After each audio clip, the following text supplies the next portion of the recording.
trabalhista está em vigor, mas ainda existem muitas dúvidas sobre a sua aplicação. Então, no programa de hoje, para trazer luz a esse tema, eu convidei os professores de Direito do Trabalho e Processo do Trabalho da Faculdade de Direito de Itu, Dr. Romeu Gonçalves Bicalho e Dr. Luiz Maurício Quiriguini. Bem-vindos, professores. Muito obrigado, Mirna. Obrigado pelo convite. Obrigado, Mirna, minha esposa, né? E a gente está aqui para tentar, enfim, juntos, né, debater um pouquinho essa reforma. Então, para quem não sabe, Romeu é meu marido. Então, vamos lá. Disse aqui no Brasil, costuma-se dizer que as leis pegam ou não pegam. A reforma trabalhista vai pegar? Eis a grande pergunta, né? A pergunta que vale R$1 milhão, né? Todo mundo tem que estar buscando essa resposta, né? A ideia, né? Vou pensar, do ponto de vista um pouco mais pragmático, né? A ideia é que uma lei, uma vez promulgada, ela se aplique, né? Isso tem a ver com o princípio da segurança jurídica. Mas é óbvio que também, muitas vezes, o conteúdo da lei, eventualmente, pode se chocar com a Constituição Federal e, nesse caso, que devem ser casos pontuais, excepcionais, é possível que um ou outro dispositivo legal possa vir a ser reconhecido como inconstitucional. Mas a minha ideia é que essa lei deverá prevalecer. Pelo menos em sua maioria, né, Romeu? Foi uma legislação que ela foi feita de forma soldada, ela sai do Planalto com não mais do que, acho que 20 artigos, e ela se transforma lá no Congresso, na Câmara, uma reforma de mais de 100 artigos, enfim. E num momento político meio conturbado, onde a legitimidade dos congressistas é questionada. Mas toda e qualquer legislação que venha fazer uma alteração profunda sempre ocorreu em momentos de crise. Quer dizer, não é diferente esse momento, é um momento de crise que o país passa, e não vejo aí, porque por conta disso se dizer que uma legislação toda é inconstitucional. Então espera-se dos magistrados, e embora a gente tenha visto esse movimento aí de alguns magistrados pela não aplicação da lei, eu não acredito que a maioria dos magistrados pense dessa forma. A maioria dos magistrados sabe que lei é para ser aplicada, até porque quem vai ler a lei, quem vai seguir a lei, não são advogados só, mas são pessoas comuns, empresários, que a hora de fazer o seu empreendimento vão olhar a lei. O que a lei manda? Manda isso. Ele não fica imaginando que um juiz não irá aplicar um determinado dispositivo de lei.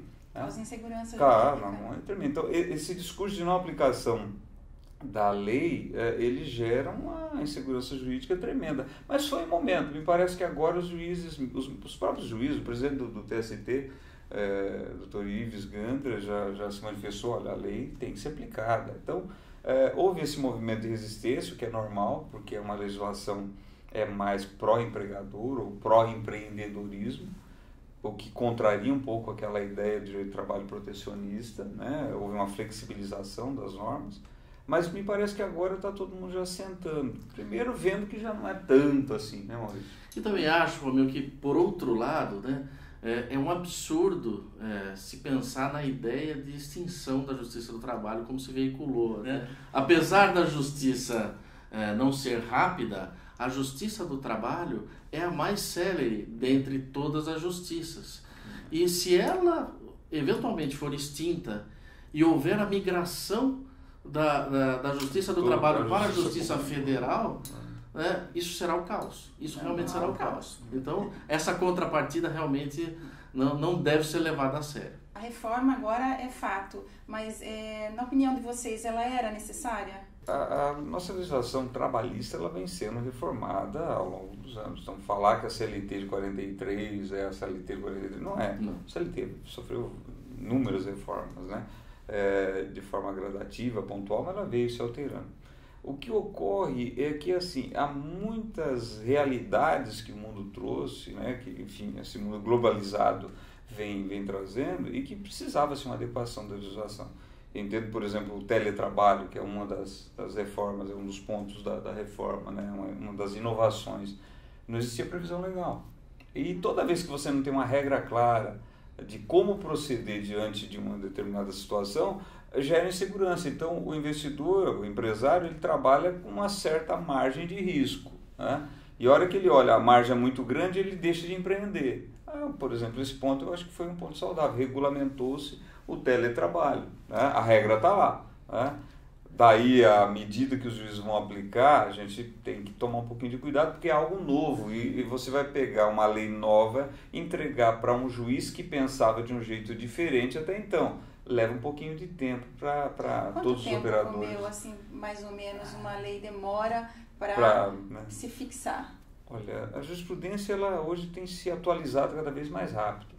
A gente percebe nos tribunais. Antigamente você demorava 10 anos para fazer uma súmula. Hoje você faz súmulas, só para quem está assistindo, é quando os tribunais param e decidem que a partir daquele momento vão decidir só daquele jeito. Vão interpretar só daquele jeito. Consolidam o entendimento. Consolidam o entendimento.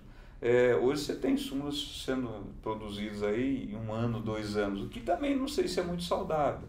Mas isso é em decorrência das transformações do mundo que estão ocorrendo cada vez mais rápida. Os tribunais têm que se atualizar cada vez mais rápido. Mas sobre a pergunta que você fez em relação ao impacto da lei, né, para os próximos dias, né? Quanto tempo demora? Quanto tempo demora, e também sobre essa questão relacionada ao impacto dela na sociedade, existe um dado que eu acho que é importante a gente considerar. O IBGE parece que recentemente lançou uma estatística apontando que apenas cerca de 36% da mão de obra trabalhadora é seletista, é registrada, ou seja, a grande maioria dos trabalhadores é mão de obra informal. Ou seja, muitas vezes a gente está aqui discutindo a reforma da CLT, mas essa reforma, ainda que positiva, não atingirá a grande maioria da população da mão de obra. Que pode ser criticada a reforma. Quer dizer, veio uma reforma, mas perceba, nós temos um sistema que é protecionista, porque é uma legislação que visa proteger a parte mais fraca, que é o trabalhador, como é o Código Consumidor, que visa proteger a parte mais fraca, mas que não protege, porque hoje nós temos mais da metade dos empregados, ou seja, aquele trabalhador subordinado que não é registrado. Então é um sistema que está aí há quantos anos? 80 anos e que não protege. Então precisa fazer uma transformação nessa legislação no sentido de ampliar a proteção. Então não adianta você ter também uma legislação super protecionista, mas que de fato não protege ninguém. Mas essa reforma que foi feita também não atendeu essa demanda de trazer mais proteção. Né? Talvez de forma indireta. Precarizou os direitos do trabalhador? Pois também... Porque essa é a principal afirmação dos sindicatos, que ia precarizar os direitos dos trabalhadores, enquanto que o governo alegava que ia reduzir o desemprego. Qual a opinião de vocês? Eu acho que antes de compreender se ela efetivamente precarizou os direitos trabalhistas ou não, eu acho que é importante reconhecer o lado positivo dessa reforma, que é oferecer um pouco mais de segurança jurídica aos empregadores e com isso de alguma forma buscar um estímulo à contratação, até para justamente tentar reequilibrar essa estatística daninha que o IBGE acabou de apontar. Mas é fato que alguns aspectos relacionados à reforma se comparados à legislação anterior, são mais favoráveis ao empregador do que se comparado realmente à reforma, à legislação anterior. A gente tem uma ideia de direito de trabalho que é bem peculiar do direito de trabalho brasileiro. O resto do mundo, vamos dizer assim, Europa, Estados Unidos, já estão mais avançados do ponto de vista vamos dizer assim, do ponto de vista da autonomia de vontade do trabalhador, do cidadão. Né? Quanto mais simples ou menos conhecimento a população tem, as pessoas têm, o Estado acaba sendo mais intervencionista, mais babá, vamos dizer assim, das relações privadas. Quanto mais as pessoas se desenvolvem, vão tomando consciência dos seus direitos, a tendência é você realmente liberar mais. O que se fez nessa reforma foi trazer mais autonomia de vontade, ou mais liberdade de contratação entre as partes. Aquilo que só era possível, por exemplo, através de um acordo coletivo com o sindicato, em alguns casos hoje a legislação vem e fala, não, pode patrão e empregado direto, não precisa do sindicato. Isso pode levar, eventualmente, a abusos por parte do empregador. O que é que pode ser negociado diretamente entre patrão e empregado? Um dos pontos é esse. Por exemplo, antigamente, banco de horas. O que é um banco de horas? Pessoal, entender. Você trabalha mais do que 8 horas por dia, o patrão tem que pagar as horas extras. Trabalhou 2 horas por dia a mais, 10 horas. Vai pagar 2 horas mais 50% adicional. Isso podia haver uma negociação com o sindicato, onde o sindicato autorizava o patrão a fazer o seguinte: em vez de pagar 2 horas, vai botando num banco de horas, numa reserva, e a hora que atingisse, por exemplo, o equivalente a 50 horas, por exemplo, o empregado, 80 horas, o empregado tiraria, por exemplo, 10 dias de folga, ou 20 dias de folga, aí dependia, né? Olha, ao invés de receber em dinheiro o trabalho extraordinário, ele receberia em folga compensatória. E isso era só através de acordo com o sindicato. Geralmente os sindicatos negociavam como? Olha, tá bom, para cada hora que ele trabalha, ele tem 1h30 de folga ou 2 horas de folga, para ter alguma vantagem para o trabalhador. Isso era bom para o patrão, que não tinha que desembolsar, né? Não tinha que pagar tributo sobre isso. E era bom, de certa forma, para o empregado também, que tinha uma folga em determinado momento, que poderia se convencionar. Agora, sem a negociação, não precisa mais do sindicato, pode ser direto com o empregado. Isso pode levar o empregador a, por exemplo, chegar para o empregado e falar: eu negocio com você, mas é 1 por 1. Para cada hora trabalhada extra, você vai folgar 1. Nesse sentido, pode se precarizar. Por quê? Porque nem sempre o empregado, aliás, na maioria das vezes, o empregado não tem esse poder de igual para negociar. E um outro aspecto envolvendo até mesmo o banco de horas, que a reforma alterou, foi o fato de que se houver a realização de horas extras de forma habitual, não haverá a descaracterização do banco de horas. Na legislação anterior, se houvesse a pactuação de um banco de horas, de um acordo de compensação de horas, mas essas horas extraordinárias fossem realizadas de forma habitual, esse acordo seria descaracterizado e o empregador seria obrigado a pagar como remuneração extraordinária. Porque, como o próprio nome diz, se é hora extraordinária, ela tem que ser extraordinária e não ordinária. Mas a legislação atual, com a reforma trabalhista, estabeleceu que a habitualidade na realização das horas extras não descaracterizará o banco de horas. E quais outras mudanças aí que vocês podem comentar aqui com o nosso público? Uma que me vem à mente agora é o fim das chamadas horas in itinere. Explicando rapidamente para quem nos assiste, né? Via de regra, o tempo de trajeto de casa para o trabalho e do trabalho de casa não entra no cômputo da jornada de trabalho. Só entra em determinadas situações excepcionais, como o fato do local de trabalho ser de difícil acesso ou não servido por transporte público e o empregador fornecer o transporte a esse trabalhador. Nessa hipótese excepcional, o empregado teria o direito a contar esse tempo de trajeto como tempo à disposição do trabalhador. E se com a soma desse tempo e a jornada normal houvesse a superação do limite diário de 8 horas, ele teria direito a horas extras. Porque é uma coisa meio esquisita, até para o leigo de difícil compreensão, viu? Mas, então, se o patrão forneceu a condução, ele tem que pagar hora extra? Se ele não fornecer, ele não tem. É que isso tem uma explicação histórica. A ideia, né, do trabalhador rural surge lá atrás. As boias frias, que passavam horas no percurso até o local. De um caminhão. Ia distante, percorrendo em cima, sem segurança, sem nada. E passava 2, 3 horas, às vezes, até o local de trabalho que era retirado.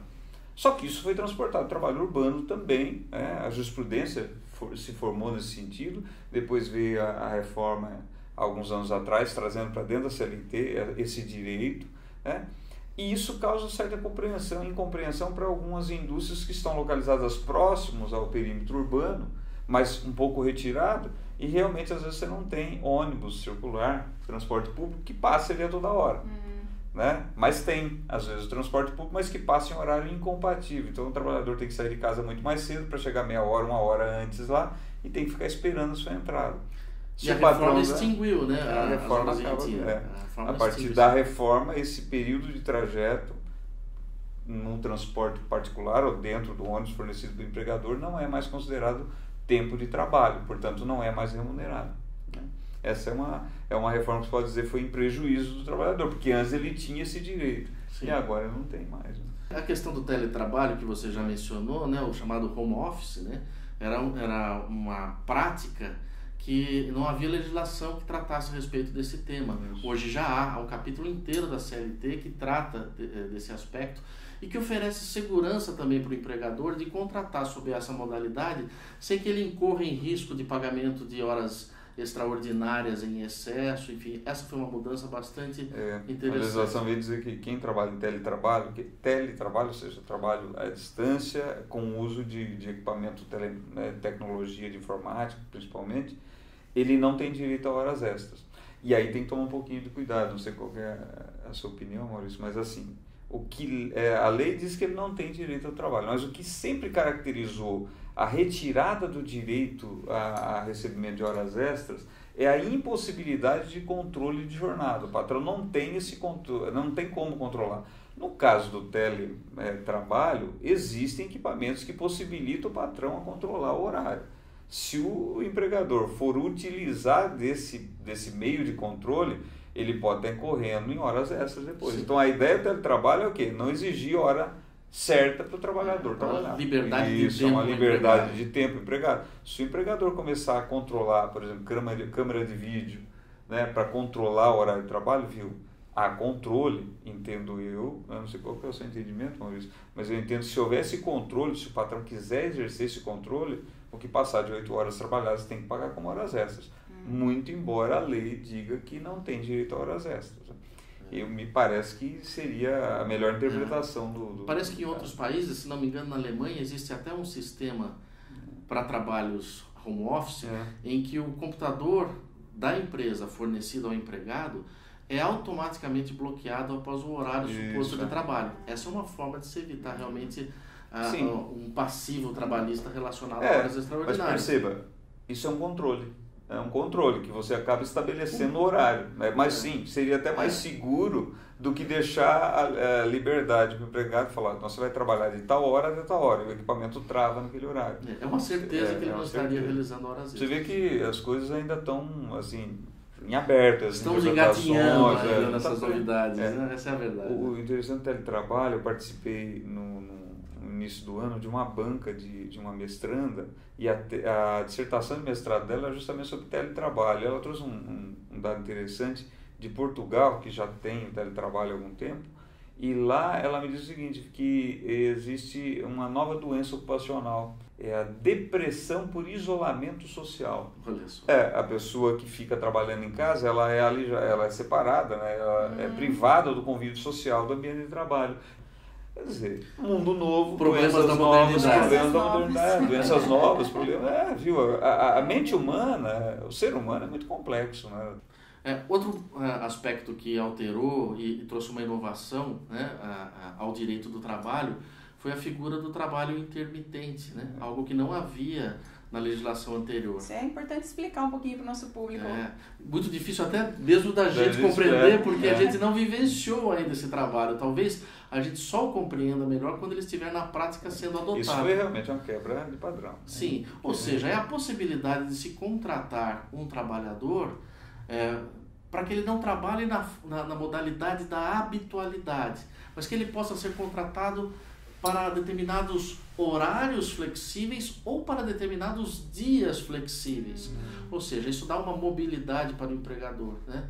De tal sorte que ele consegue contratar e não precisa dispensar aquele trabalhador quando não há mais necessidade, e por outro lado, não precisa dispor de remuneração a esse trabalhador enquanto ele não estiver ativamente atuando àquela necessidade. É uma mudança radical, extremamente radical. Porque a ideia da relação de trabalho, ela pressupõe o seguinte, alguns requisitos, que o empregado tem que trabalhar ele pessoalmente, mediante uma certa remuneração e com uma certa habitualidade, ou seja, uma certa constância, né, com uma certa previsibilidade. O intermitente, ele retira essa previsão. O empregador pode simplesmente contratar o empregado falando, olha, quando eu lhe chamar, você vem. E aí o empregado vai ter um prazo para dizer se quer ir ou não também. Mas isso de um certo aspecto você fala, mas isso não é nocivo. Se ele está desempregado, ou está parado, qual o problema de hora que tiver trabalho chamar ele para trabalhar?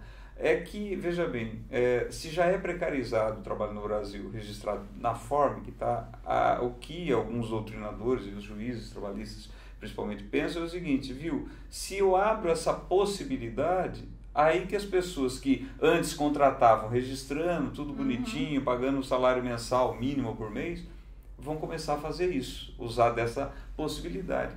Eu não sei se você concorda, mas olha, já existia a possibilidade para você contratar as pessoas por salário hora mínimo. É que a maioria não sabe disso, mas eu posso contratar um empregado e falar para ele, eu não posso pagar menos que um salário mínimo para esse empregado? Na verdade eu posso contratar ele pelo salário hora mínimo, posso contratar uma pessoa para trabalhar para mim por 5 horas por dia e pagar para ele no final do mês o proporcional em horas trabalhadas. Um contrato a tempo parcial, né? Ou contrato a tempo parcial. Não, mas fora o contrato a tempo parcial, eu posso contratar um trabalhador e pagar para ele, por exemplo, ele trabalhar 1 hora por dia para mim. Não é, vamos dizer assim, não é vantajoso para o empregador. Por quê? Porque o empregador ainda assim terá que recolher a previdência sobre um salário mínimo ainda. Tá? Mas agora com o trabalho intermitente, né, me parece que se ampliou essa possibilidade. Né? Eu vi hoje uma notícia que uma grande rede de fast food teria lançado um anúncio onde ela oferecia R$ 4,45 para trabalhar de sábado e domingo, por 5 horas no final de semana. Percebam, eu não estou vendo. Se a pessoa está parada, qual o problema de se fazer isso? E no setor de restaurantes isso é ótimo. Né? No setor da alimentação, aliás, parece que o foco foi esse, o trabalho os garçons, né, que tem um foco de trabalho mais concentrado no horário do almoço e no horário do jantar. Mas vamos lá, vai para a prática, vamos ver o que isso vai resultar na prática. Agora, o empresário brasileiro tem que ter consciência do seguinte, qualquer exercício de um direito que se constitui em abusivo, a Justiça do Trabalho vai vir, vai anular, falar, não, peraí, não foi para isso que foi feito. Não foi para precarizar ou para explorar o trabalhador que foi feita essa reforma aí, embora possa se pensar assim. E quem agir dessa forma, o que vai acontecer? Vai ter reclamação trabalhista no judiciário, o judiciário vai falar que é nulo e corre o seu risco daí do empregador ser condenado a pagar a diferença de um mês todo de trabalho, no caso do trabalho intermitente. Né? Então, ou seja, qualquer dessas reformas que vieram aí, eu acho que a Justiça do Trabalho ela vai estar atenta para o tal do abuso de direito. Então, o empregador tem que tomar cuidado, não vai usando o setor de direito para aumentar o seu lucro, não. Tem que ter, aumenta-se o lucro, mas também tem que ter responsabilidade. Uma outra mudança também significativa é a alteração que se fez no Instituto da Equiparação Salarial, ou seja, a Constituição Federal garante àquele que trabalha de forma igual uma remuneração igual para evitar justamente a discriminação. Mudou isso. E a equiparação salarial, na verdade, é o direito que um trabalhador tem de receber o mesmo salário que outro trabalhador que faça a mesma função que ele tenha, se esse trabalhador naturalmente paradigma, receber um salário superior. Há uma série de requisitos que precisam ser preenchidos para que o direito à equiparação salarial venha à tona. O fato é que a reforma restringiu ainda mais essa possibilidade. Os requisitos. Exatamente. Hoje, quer dizer, se o empresário analisar com adequação e com atenção a nossa nova lei trabalhista, saberá como evitar o risco de um passivo trabalhista relacionado à equiparação salarial, especialmente com a criação do quadro de carreira informal, sem a necessidade de homologação do Ministério do Trabalho, coisa que antes não havia, né, com a antiga legislação. Antigamente, assim, você tinha 2 formas de conduzir isso à relação de trabalho, né, ali para evitar discriminação. Se a pessoa faz trabalho igual, né, com a mesma produtividade, a mesma perfeição técnica, tem que ter salário igual, a não ser que aquele trabalhador que a gente chama de paradigma, aquele ao qual eu quero me equiparar, já estivesse naquela função, naquela empresa há mais de 2 anos. Né? Então ele já está exercendo aquela mesma função há 2 anos e 10 meses, ou 3 anos. Ele pode ganhar mais do que o novo empregado. Se for a menos tempo, ou seja, for menos até 2 anos de diferença, teria que pagar o mesmo salário. Continua havendo esse critério da diferença não superior a 2 anos na função, mas se criou um outro requisito, que é a diferença de tempo de contratação. Se a diferença de tempo de contratação entre o paradigma e esse trabalhador que deseja equiparação salarial, que se chama paragonado, for superior a 4 anos, não haverá que se falar em equiparação salarial. Um outro ponto que não tinha antes, aliás a jurisprudência era totalmente contrária, é a tal da prescrição intercorrente. O que é isso? Um nome meio esquisito, não é bonito de falar, né? Que é o seguinte, o trabalhador ajuizava uma ação trabalhista, ele ajuizava. E, por exemplo, não achava patrimônio da empresa. Que acontece muito, né? Que acontece, 70% das ações trabalhistas na fase de execução ficam paradas, porque não acha patrimônio. E aí fica lá no arquivo. Daqui 20 anos desarquiva, achou o patrimônio do ex-empregador, às vezes já, né, do sócio da empresa, podia se penhorar. A reforma ela veio dar uma amainada nisso. Ela fala o seguinte, olha, se o processo ficar em arquivo por mais de 2 anos, né, estaria prescrito, ou seja, o trabalhador não poderia pedir novamente. É lógico, o advogado vai se movimentar nesse sentido, né? O advogado não vai deixar ir para o arquivo, ou deixa ir para o arquivo durante 1 ano, 1 ano e meio, por exemplo, vai lá e desarquiva e tenta movimentar o processo. Mas se ele deixar por 2 anos parado, pelo texto da lei, embora haja uma controvérsia muito grande nisso, mas pelo texto da lei, na reforma, né, estaria prescrito, não vai poder mais... É até interessante notar que essa figura da prescrição intercorrente, ela existe nas outras áreas do direito, né, no processo civil, por exemplo, e na Justiça do Trabalho, execução fiscal também, mas na Justiça do Trabalho existe um entendimento de que não se aplicaria, consolidado em súmula, né, já explicado pelo Romeu, né, no sentido de que não se aplicaria a prescrição intercorrente no direito do trabalho. A reforma diz agora que sim. Outra mudança interessante, e nesse aspecto eu acho que foi bastante positiva, é a alteração que a reforma promoveu em relação ao intervalo intra-jornada. Esse intervalo que o trabalhador tem para refeição e descanso durante a sua jornada de trabalho, né? Existe um entendimento jurisprudencial consolidado em súmula pelo Tribunal Superior do Trabalho, no passado, a súmula 437, que rejeitava a possibilidade de redução do intervalo intra-jornada para menos de 1 hora, sob o argumento de que isso feriria a dignidade do trabalhador. Mas, por outro lado, se fosse perguntar aos trabalhadores, com certeza a sua grande maioria, a maioria absoluta, defenderia a possibilidade de um intervalo mais reduzido. Para poder sair mais cedo. Exatamente, para poder voltar para casa mais cedo e assim conviver com seus familiares, o que é extremamente salutar. Mas sempre, nesse passado recente, a Justiça vedou esse direito. E aí mesmo que houvesse acordo coletivo com o sindicato. Exatamente. Mesmo assim, entendiu que era nulo. A partir de agora, a lei expressamente autoriza essa redução, mas mais do que isso, eu acho que isso que foi uma mudança importante. Antes, se não houvesse a concessão total do intervalo intra-jornada, a Justiça condenava o empregador a pagar não só o tempo que não foi concedido, mas a totalidade dos 60 minutos e com 50% de adicional de horas extras, e ainda considerava isso como verba salarial com impacto em outras remunerações do trabalhador.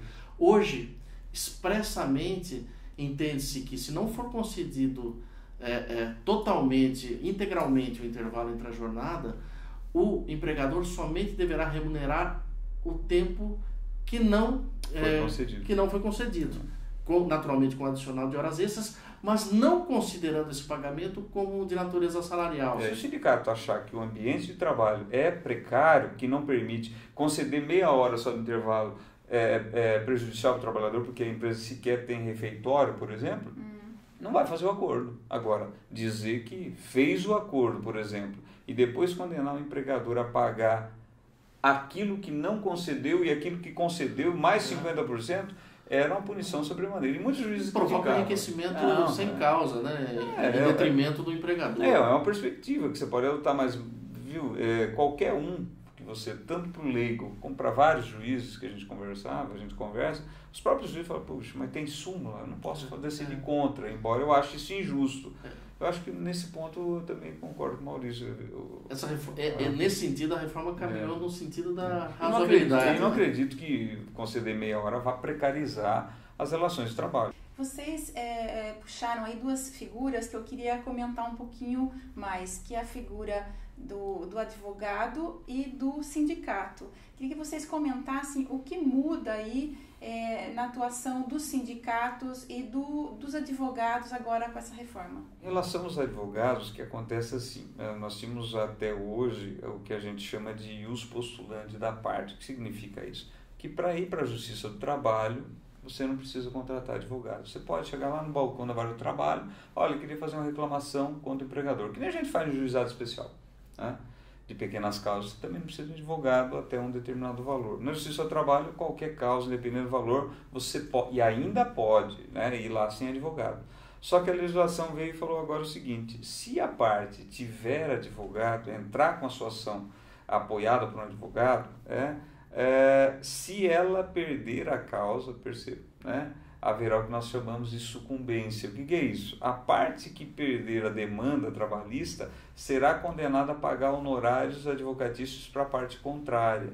Isso aí é uma novidade. Isso sempre foi um anseio dos profissionais da advocacia, né, Maurício? Claro, é bom dizer que é uma novidade na Justiça do Trabalho. Sim, porque essa figura já existe na Justiça Comum, né? Na Justiça Comum já era, assim, né? E de certa forma pode servir como uma maneira de coibir a prática da propositura de ações sem fundamento, né?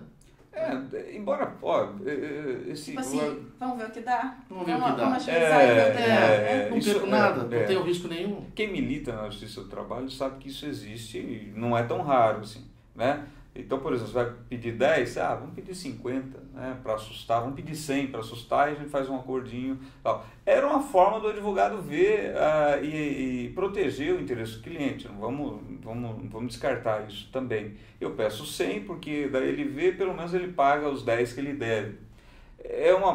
Do ponto de vista ético, meio questionável, mas era uma estratégia de defesa do interesse do... Só que isso levava a alguns abusos. Alguém, né, entrava com ações totalmente fora sem fundamento nenhum e que eram julgadas improcedentes e não havia nenhum tipo de sanção para quem atuava dessa forma.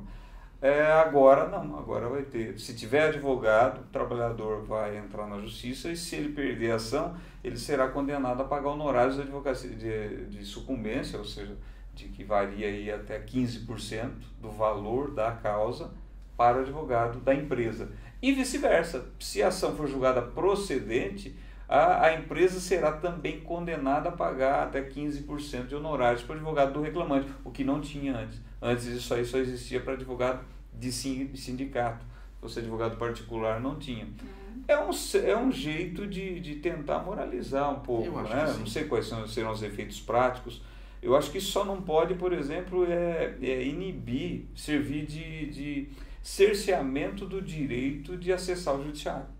Se o trabalhador, por exemplo, sem advogado quiser ir lá e fazer esse pedido absurdo, ele poderá fazer ainda hoje, não tem esse risco de sucumbência.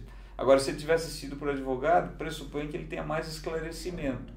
Significa dizer, Maurício, que isso trouxe uma responsabilidade maior para o advogado. Porque é o advogado que é o técnico. Ele que analisa, viu, aqui tem direito. A gente costumava falar, e os professores mais antigos falavam muito isso, né, que o primeiro juiz da causa é o advogado. Ainda continua sendo. O advogado não pode, a pretexto de que não tem nenhuma consequência, ele ser irresponsável ao ponto de ajuizar uma ação sem fundamento. Por quê? Porque vai gerar custo para o outro lado e vai desmoralizar o direito, que é o que acabou acontecendo ao longo desses anos, onde você podia ajuizar qualquer causa sem fundamento. Se eu perder, não tem consequência nenhuma. Agora tem que tomar um pouco mais utilizando todo o judiciário trabalhista... que toda a sociedade paga. Todo mundo paga. Né? Não é só o patrão que paga, não é só o empregado que paga. É toda a sociedade que arca com esse custo, que segundo o estimativo do ano passado ficou em 24 bilhões de reais. É o custo da justiça trabalhista. Como é o custo das outras justiças? Tem o seu custo. Mas isso aí tem que ter um uso responsável, né? como todo serviço público, tem que ser um uso responsável, né? Em relação ao sindicato, eu observo que houve duas mudanças fundamentais, que eu poderia dizer que uma delas é de fortalecimento à figura sindical, às entidades sindicais, mas uma de enfraquecimento. A de enfraquecimento diz respeito à retirada da obrigatoriedade do recolhimento da chamada contribuição sindical, que muitos chamam de imposto sindical, que é, na verdade, de um dia por ano. Aquele de um dia por ano recolhido em relação ao trabalhador. Ou seja, essa é uma fonte de arrecadação de custeio sindical essencial. Pela reforma, pela legislação anterior, essa contribuição sindical era obrigatória. Obrigatória porque se tratava de um tributo.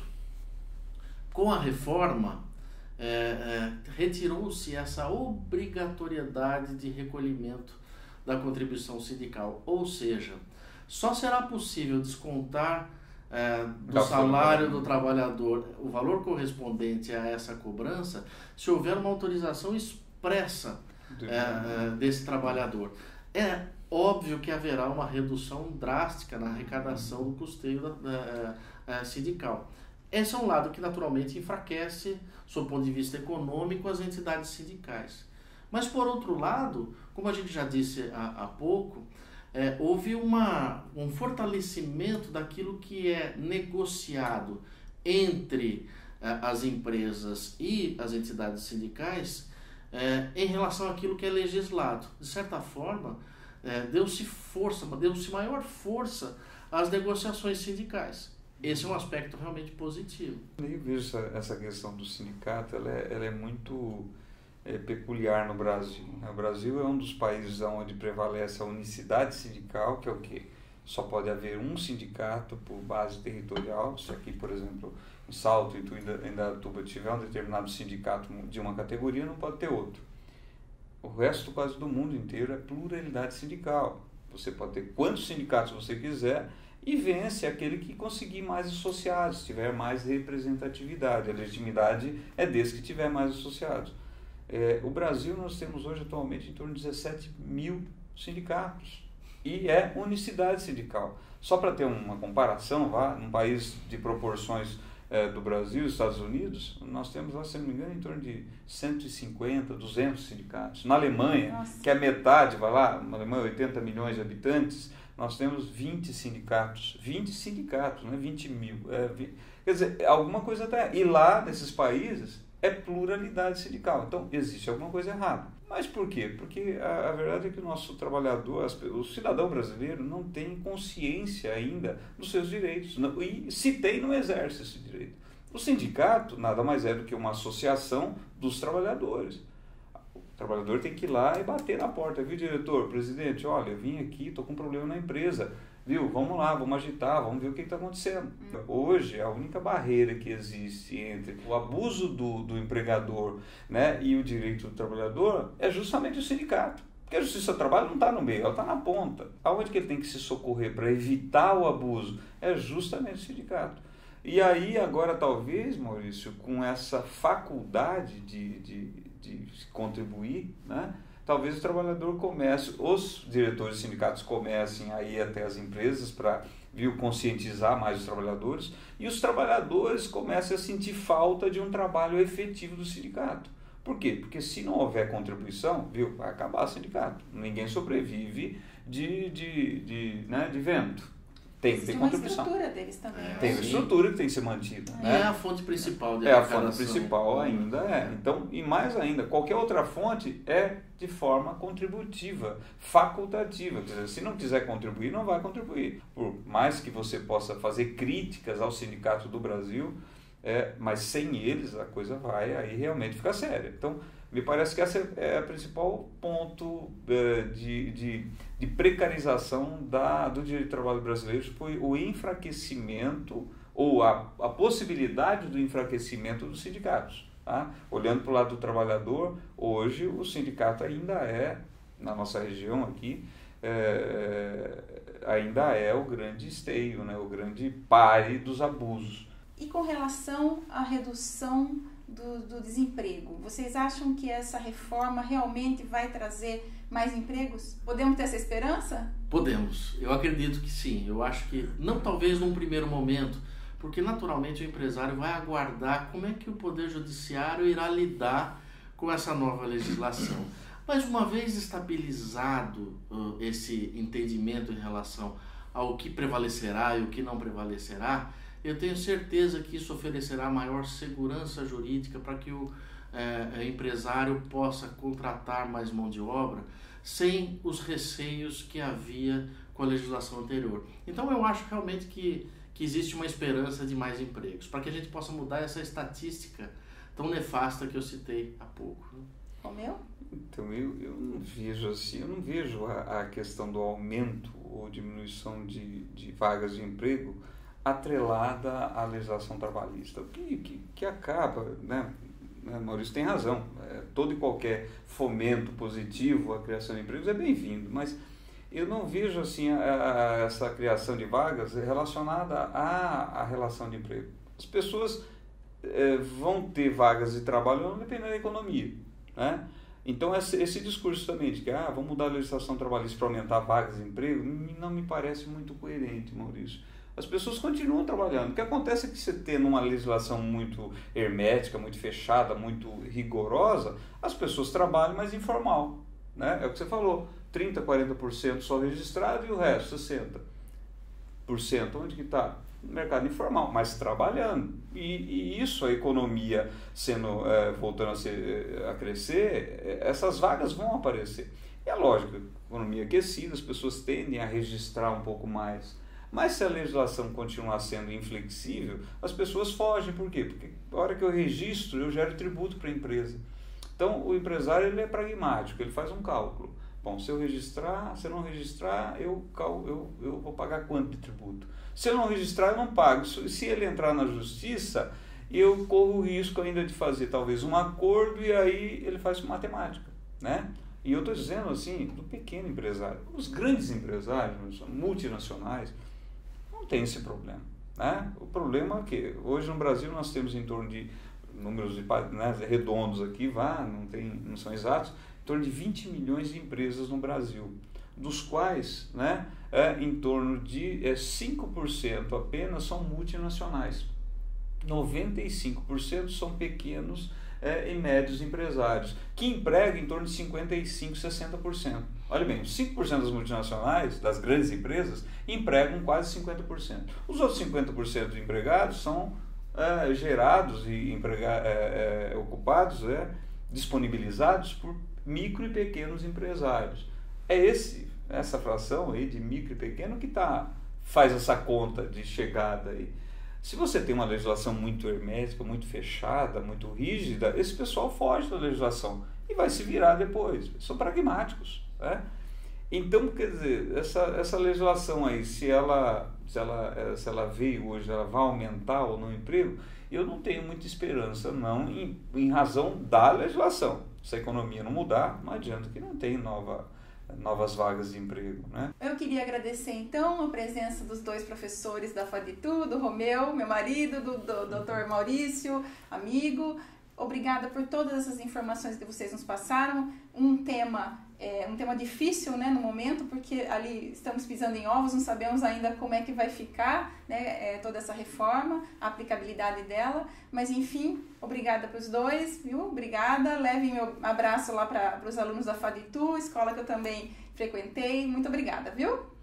Nós agradecemos e deixamos um abraço para o pessoal da FADITU. Claro, Mina, muito obrigado. E também segue um grande abraço aí para os nossos alunos da FADITU.